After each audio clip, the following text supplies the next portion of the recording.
Hi guys, welcome back. Ngasigi video sidi Martina ibani kaino semge taw cake ama crepe cake haina ama lay bado sigi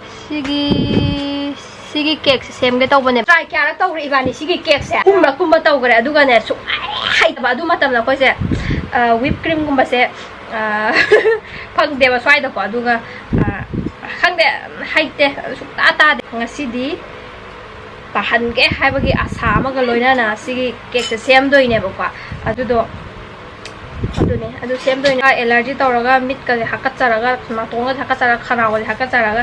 hakthing asa ge lepte bi khalam mane coffee asa thai ese mai kai loin tab loire ba ngasi numit ke mai ta kholaga tona kai tai re aduga moisturizer gi matang se moisturizer gi matang se aina hantak ai anova abdi my new favorite moisturizer ama phange ba ko adudi sigi mama earth ki vitamin C oil free face moisturizer sigi moisturizer se seasonare ba ko ai gi skin se am dry oiba skin ne ba ko adu dry oiba du ko na moisturizer kai hani dry oil dana ba kang dana ba mai se moisturize tong na ba moisturizer yam tai adu yam tai sal ro ka atopa moisturizer le ba haidi moisturize to hon ta ga su kai ni sanap law do lay ba ko adu sigi sida di sanap law do ma sumo because this is oil free ne ba ko so she say for skin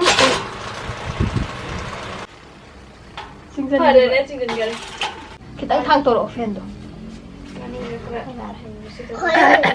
sigi moisturizer sida vitamin C and go to cola adagidi atopa me ingredients me amashu yawi ba ko akoi glycerin adagidi turmeric extract adagidi black oats extract soya bean extract adagidi atopa maminga pa thok ta ma yawgre se paraben and silicone free lightweight formula suits all skin types every skin type lo na season na bayay ba ko dry oigara oily oigara season na bayay okay adu oily da su kai hani oily da su tai matam da oil free oil bani na nungai re da na ko adu ga dry da su ka he na khoi gi sanap ka law han bi do adu to roi ba chang chat amna dum le ni ba pot se hai bi di chang amda nungai na adu si na ba ni adu si ne skip skin soft and supple ko adu ga natural radiance restore to ha ba mama earth ki products sing se chemical free ne adu ga all natural oil bane ba ko si ma le da na ko adu ga khoi gi acne during gumayam thungba acne pimples laiba makhai gi ko makhai gi na kari sijina ba ya ga ma tab da sigi mama earth ki sisina tea tree gi ko tea tree oil free face moisturizer with tea tree and salicylic acid akoi gi tea tree se adum haina bus laiba adum pimples ki acne gi di tea tree se yam phabane si se aduduna si se moisturizer oina si se sijina biyo ko se hajik tai rage moisturizer se sign to wear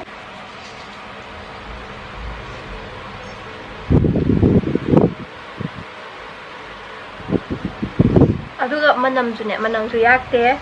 si se manam yam cham ne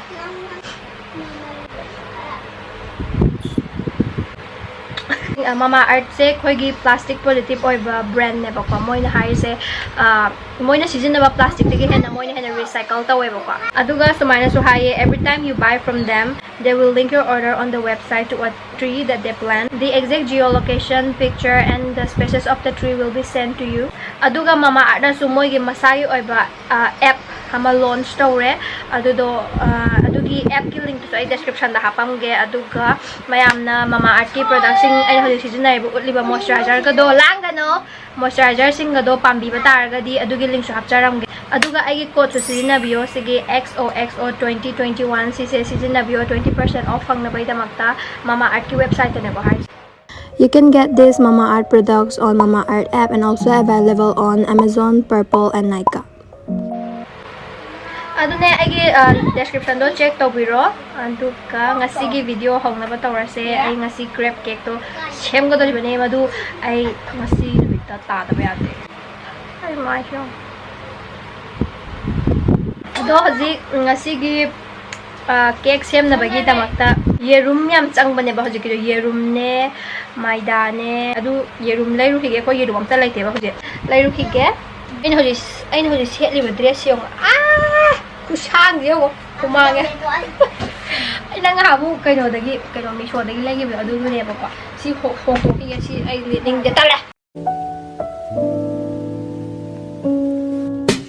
Fly me to the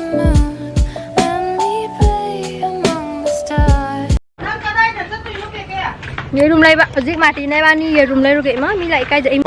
yerum plate ama lay rage yerum mayam sang ni ba kai gumba fail oira su yerum hanjan jan lai na ba phanya keno taw ha ba adu na yerum plate ama lay rage plate ba ni dum phan chat li da ka ni hai ba da to cream lay de yerum lay re kai no koi hojik semba haurage martina na kana sida mimi singsu simple recipe semi ado hojik ai crepe cake semba do ai kaw gre ba seman da ba koi bage do yenga sem ki ge yeng ki ge yenga sem ge ado choco powder rai gi do lei gi bane ba suksin season nan da ba kai thang lo khang dre do na chocolate ki na to dum vanilla gi or shai da ko adum color ama tai ra go dum tawa se color ama dum ohen kra ge sai ha ba yam na ko mi de ko sai na ka ma video nam da ba sa ko sem ba ge wa gi se ahan ba da ha ni sai ya ba yerum manga sugar salt sugar na khara yam ko gram on na ga lai ti measurement kai no am ta lai chut yerum manga season na ga ge adu di ana copy sida mo ko yerum sao he di am da yerum ya ta try ga tham ge yerum thu gai ga di pian one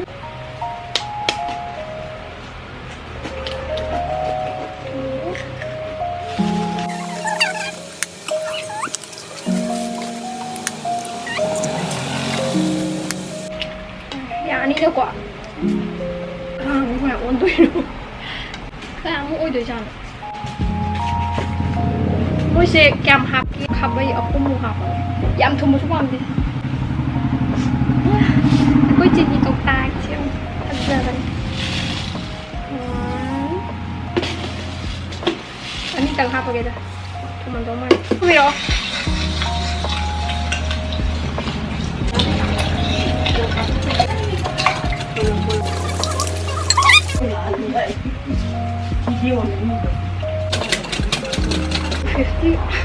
ไอ้กรัมจะเข้ามาอ้วนด้วยได้ป่ะตัว50 กรัมใช่ก็ยามเนาะเคจีตังไคกี่โอ้ซีเจ500 กรัมเนี่ยบอกว่าอะดูดิซีกี่ตังไคมันหับได้เลย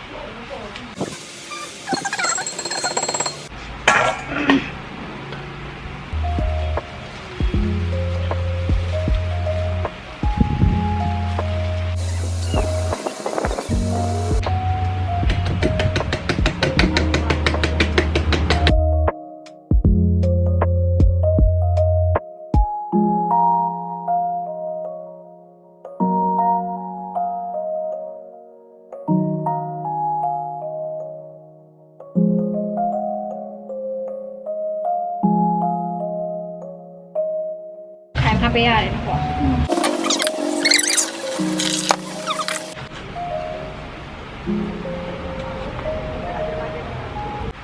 ไอ้เจ้าก็สิกี้ไอ้ยี่ไม่มีชิงดูเนี่ยสิกี้เครปเค้กเซมมาเสียไอ้เสียไอ้ยี่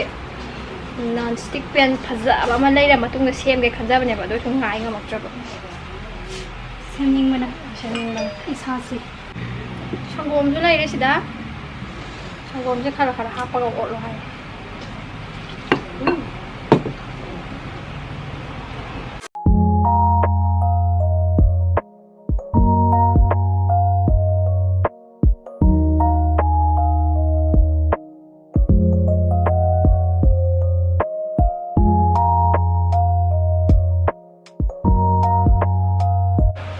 นี่จะล้างมันด้วยกันแล้วยำล้างนี่ล้างเฮมมันจะเป็นฉันนะล้างเนี่ยรับไม่กินดีกว่าอร่อยครับที่ไอ้แค่บนนั่งยิ่งให้ฮานะใช่มุกนัตรไม้จ่อนะครับตั้งไงเนี่ยให้ดีมันให้ดีมาสั่งดูไอ้สั่งดูมันเนี่ยแบบไม่ใช่แบบกูมาเอาเงินกูเสียมปามเลยแบบ ꯑꯗꯣ ꯃꯣꯏꯅ ꯍꯥꯏꯕꯗ ꯁꯤꯁꯦ ꯉꯥꯛꯇꯪ ꯄꯨꯡ ꯑꯃ ꯐ꯭ꯔꯤꯖꯇ ꯔꯤꯐ꯭ꯔꯤꯖꯔꯦꯠ ꯇꯧ ꯍꯥꯏꯌꯦꯕꯀꯣ ꯁꯤ ꯉꯥꯛꯇꯪ ꯐ꯭ꯔꯤꯖꯇ ꯍꯥꯞꯄꯈꯤꯒꯦ ꯃꯤꯃꯤ ꯉꯥꯛꯇ ꯆꯥꯈꯤꯒꯦ ꯊꯣꯡꯉꯛꯑꯣꯗꯅ ꯍꯥꯞꯄꯣ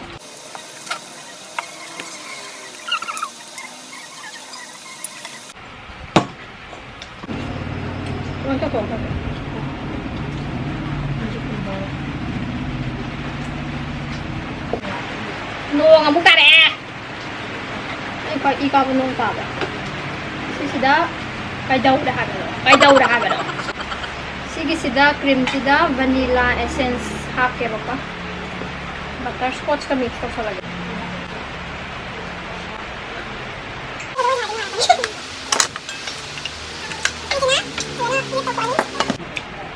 ꯁꯤꯁꯦ ꯉꯁꯥꯏꯒꯤ ꯑꯩꯅ ꯁꯤꯖꯤꯟꯅꯕ ꯕꯣꯜꯗꯣ ꯑꯣꯟꯅꯔꯒꯗꯅꯦ ꯅꯪ ꯁꯤꯖꯤꯟꯅꯗꯧꯅꯦ ꯑꯗꯨꯒꯨꯝꯕ ꯂꯩꯒꯅꯤ ꯑꯩꯅ ꯁꯤ ꯀꯩꯀꯥꯟꯗ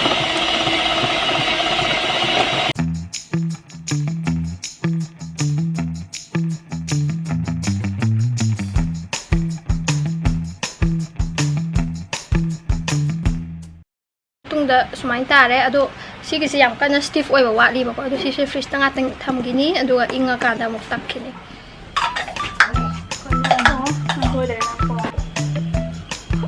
ꯃꯤꯛꯁ ꯇꯧꯒꯦ ꯌꯥꯝ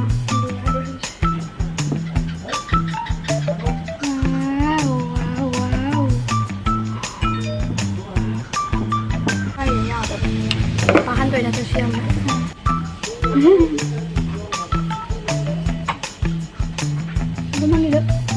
purple.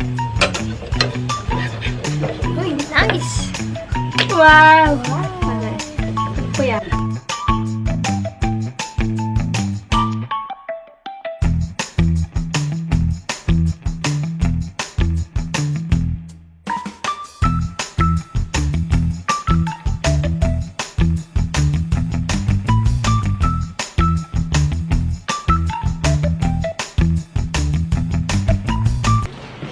ꯉꯁꯥꯏꯒꯤ ꯀꯩꯕ ꯀꯩ ꯍꯥꯏꯗꯣꯏꯅꯣ ꯍꯧꯖꯤꯛꯀꯤꯗꯣ ꯃꯌꯦꯛꯀꯤꯗꯤ ꯄꯦꯟꯀꯦꯛ ꯀꯨꯝꯕꯅꯤꯀꯣ ꯄꯦꯟꯀꯦꯛꯅꯤꯗꯅ ꯍꯣꯏ ꯑꯗꯨꯗꯣ ꯂꯣꯏꯅ ꯁꯦꯝꯕ ꯂꯣꯏꯔꯝꯃꯦ ꯐ꯭ꯔꯤꯖꯇ ꯍꯥꯞꯆꯜꯂꯝꯃꯦ ꯏꯪꯍꯟꯅꯕ ꯍꯥꯏꯕꯗꯤ ꯁꯥꯔꯤꯉꯩꯗ ꯀ꯭ꯔꯤꯝ ꯑꯌꯤꯡꯕ ꯍꯥꯞꯄꯗꯤ ꯀ꯭ꯔꯤꯝꯁꯨ ꯂꯣꯏꯅ ꯃꯍꯤ ꯂꯥꯡꯊꯣꯔꯛꯀꯅꯤꯗꯅꯀꯣ ꯑꯗꯨꯗꯨꯅ ꯑꯗꯨꯗꯨꯁꯨ ꯏꯪꯍꯟꯕ ꯗꯔꯀꯥꯔ ꯇꯥꯏꯕꯀꯣ ꯑꯗꯨꯗꯨꯅꯏꯪꯍꯜꯂꯝꯃꯦ ꯑꯗꯨ ꯁꯤꯁꯦ ꯈꯔ ꯁ꯭ꯇꯤꯐ ꯑꯣꯏꯕ ꯋꯥꯠꯂꯤ ꯍꯥꯏꯕꯗꯣ ꯑꯗꯨꯗ ꯑꯃꯨꯛꯀ ꯍꯦꯟꯅ ꯑꯣꯏꯅꯕ ꯀꯩꯅꯣ ꯁꯤ ꯀꯔꯤ ꯈꯨꯌꯨꯡꯅꯣ ꯅꯪ ꯍꯥꯞꯄꯝꯃꯤꯁꯦ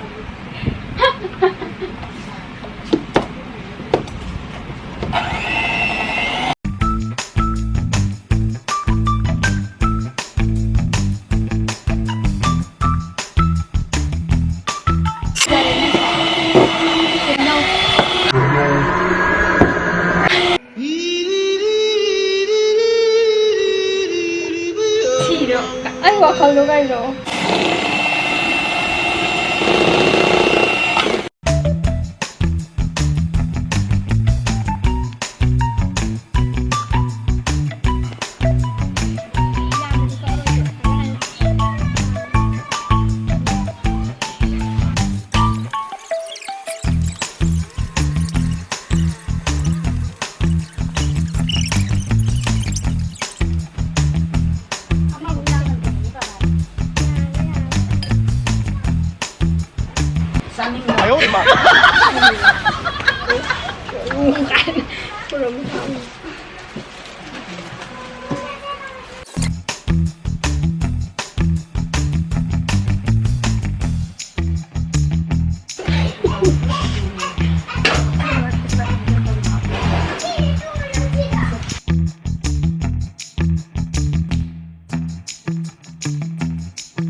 Sida sprinkle chaisange sida lepsi udunu chaisange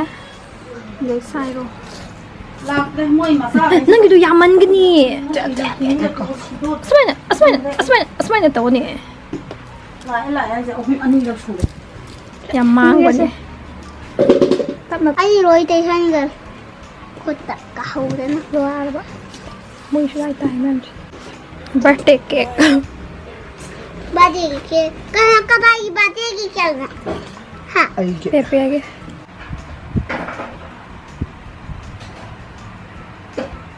ꯑꯁꯤꯁꯤꯅ next ꯃꯣꯔꯅꯤꯡꯅꯦꯕꯀꯣ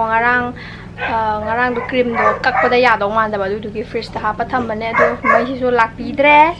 ꯑꯗꯨꯅ ꯍꯧꯖꯤꯛ ꯀꯛꯊꯣꯛꯑꯒꯦ ꯑꯩꯅ ꯉꯁꯥꯏ ꯑꯌꯨꯛ ꯄꯥꯏꯔꯒ ꯌꯦꯡꯕꯗꯕꯨꯗꯤ ꯈꯔ ꯀꯛꯄ ꯌꯥꯒꯗꯕꯒꯤ ꯆꯥꯡꯗꯕꯨꯗꯤ ꯂꯩꯍꯧꯕꯅꯦꯕꯀꯣ ꯑꯗꯣ ꯀꯛꯑꯒꯦ ꯃꯤꯁꯁꯦ ꯀꯦꯕꯤꯔꯤꯕ꯭ꯔꯣ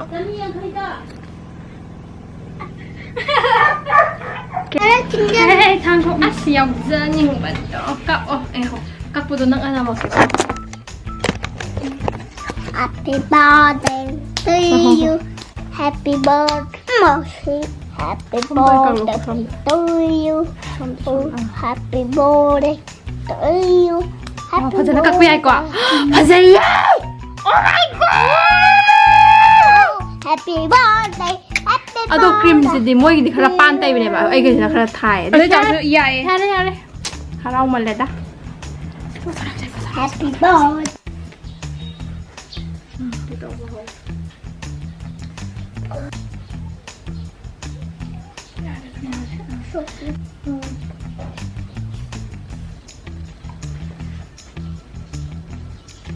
यार फजमन फजमन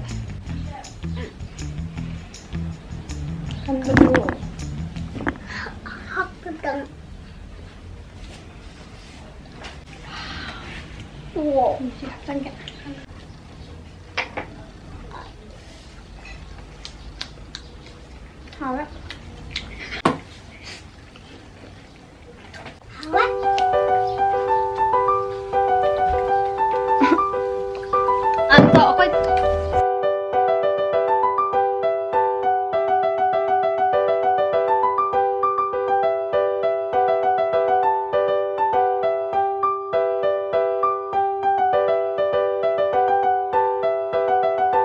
ꯄꯨꯡ ꯇꯥꯔꯕꯅꯦ ꯍꯦꯜꯂꯕꯅꯦ ꯃꯥ ꯑꯗꯨꯝ ꯇꯧꯔꯒ ꯂꯩ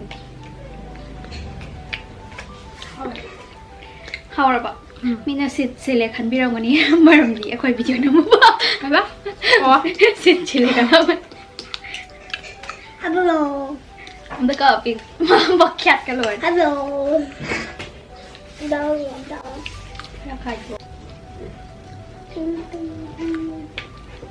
ꯑꯩ ꯌꯥꯝ ꯍꯔꯥꯎꯋꯤꯗ ꯉꯁꯤꯗꯤ No. ꯍꯥꯎ ꯌꯥꯝ ꯐꯖꯅ ꯇꯥꯔꯦ ꯍꯥꯏꯕ ꯀꯂꯔꯁꯦ Pink amaga, green amaga, orange amaga ma. ꯑꯗꯣ ꯈꯤꯇꯪꯁꯨ ꯊꯥꯏ ꯑꯩꯈꯣꯏ ꯁꯤꯁꯦ ꯁꯤꯁꯦ ꯊꯥꯏ ꯊꯥꯗꯤ ꯊꯥꯏ ꯑꯩꯈꯣꯏꯅ ꯍꯩꯇꯕꯒ ꯃꯊꯪꯗꯒꯤꯗꯤ ꯐꯖꯅ ꯍꯩꯔꯅꯤ ꯑꯗꯨꯅ ꯂꯣꯏꯁꯜꯂꯁꯦ ꯚꯤꯗꯤꯑꯣ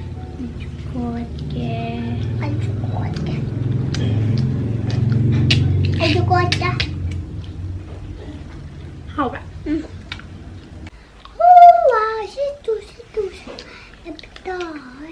ꯉꯁꯤꯒꯤ ꯉꯁꯤꯗꯤ ꯁꯛꯁꯦꯁꯐꯨꯜ ꯑꯣꯏ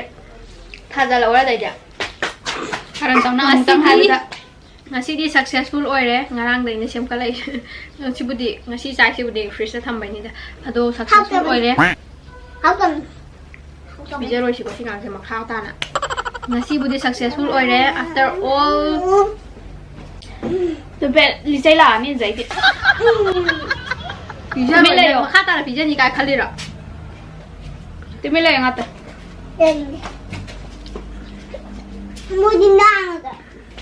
ꯐꯦꯜ ꯑꯣꯏꯔꯕ ꯀꯌꯥꯒꯤ ꯃꯇꯨꯡꯗ ꯁꯛꯁꯦꯁ ꯑꯣꯏꯔꯦ ꯑꯗꯨꯅꯦ ꯑꯗꯣ ꯉꯁꯤ ꯚꯤꯗꯤꯑꯣꯁꯦ ꯂꯣꯏꯁꯜꯂꯒꯦ ꯅꯨꯡꯉꯥꯏꯕꯤꯔꯗꯤ ꯂꯥꯏꯛ ꯇꯧꯕꯤꯔꯝꯃꯨ ꯁꯕꯁꯀ꯭ꯔꯥꯏꯕ ꯇꯧꯕꯤꯔꯝꯃꯨ ꯃꯊꯪ ꯚꯤꯗꯤꯑꯣꯗ ꯑꯃꯨꯛ ꯊꯦꯡꯅꯔꯁꯤ ꯕꯥꯏ ꯕꯥꯏ ꯄꯨꯛ ꯊꯜꯂꯦ ꯑꯩꯗꯤ ꯆꯥꯛ ꯆꯥꯕ ꯀꯨꯏꯗ꯭ꯔꯦ ꯐꯖꯗ꯭ꯔꯥ ꯐꯖꯩꯌꯦ ꯀꯂꯔ ꯕ꯭ꯂꯨ ꯌꯦꯜꯂꯣ ꯌꯥꯎꯔꯝꯃꯗꯤ ꯐꯖꯅꯤ ꯍꯥꯏꯕ